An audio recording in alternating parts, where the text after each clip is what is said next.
جب شہید دست غیب شیرازی کی کتاب برزخ چھپ کے آئی، بڑی بہترین کتاب، ہر ایک کا دل چاہے پڑھنے کا، جوان تو ٹوٹ پڑے اس کتاب پہ، اگلے دن روتے ہوئے آ گئے، مولانا یہ آپ نے کون سی کتاب دے دی؟ کیوں؟ اس کے ٹائٹل پہ قبروں کی تصویر، گھر میں کتاب لے گئے تو غضب ہو گیا، نانی دادی سب لکھنؤ والیاں پیچھے پڑ گئی، کیا نحوست اٹھا کے گھر میں لے آئے؟ اللہ اللہ، قبر کی تصویر گھر کے اندر آ رہی ہے، جہاں موت کا تذکرہ اتنا برا سمجھا جاتا تھا کہ اگر آدمی مرتا تھا تو اس کی میت کو بھی دروازے سے نہیں نکالتے، دیوار توڑ کے وہاں سے نکالتے، ملک الموت کو اپنے گھر کا دروازہ نہیں دکھانا، ایک بار اس نے دروازہ دیکھ لیا بار بار آئے گا، چنانچہ ایسے دروازے سے لے جاؤ کہ نیکسٹ ٹائم آئے تو دروازہ بن چکا ہو، دوبارہ دیوار وہ بھی چکرا کے رہ جائے، کل تو یہاں دروازہ تھا آج کہاں چلا گیا دروازہ؟ بچوں کہ میں خود لکھنؤ والا ہوں، اسی لیے میں اتنے آرام سے یہ بات کر رہا ہوں، کتاب پھینکوا دی گئی، اتنی موت سے گھبراہٹ تھی، اور اس کے مقابلے میں کچھ لوگ موت کے لیے اتنا تیار ہوتے ہیں، وہ بھی ایک عجیب بات۔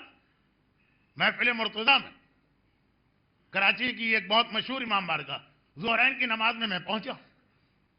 اعلان ہوا کہ آج مغربین کی نماز کے بعد فلاں صاحب کی نماز جنازہ ہوگی، بالکل ٹھیک ہے اعلان،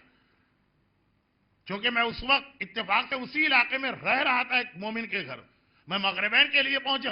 اب انتظار ہو رہا ہے کہ جنازہ آئے تو نماز پڑھ کے ایک ثواب حاصل کرے، میں نے پوچھا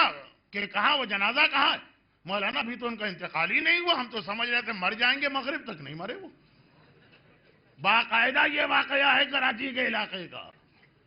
ظہرین میں اعلان ہو گیا کہ فلاں صاحب کی نماز جنازہ مغربین کے بعد ہوگی، مغربین کے بعد گھر والے کہہ رہے ہیں وہ مرے کو تھوڑی تھے، ہمیں پتا تھا کہ مر جائیں گے، اس لیے ہم نے ایڈوانس میں اعلان کر دیا، ہر چیز کے لیے پہلے سے تیاری ہونی چاہیے، وہ تو زندہ ہے، وہ تو اب مرے ہی نہیں، اب ہم کیا کریں؟ تو خیر نہ ایسی فاسٹ تیاری اسلام کو چاہیے ہے، اور نہ یہ کہ اتنا سلو ہو کہ موت کا نام سن کے گھبرا جاؤ۔ تو خیر یہ تو بات بیچ میں اس حوالے سے آ گئی کہ کچھ چیزوں کو ہمارے یہاں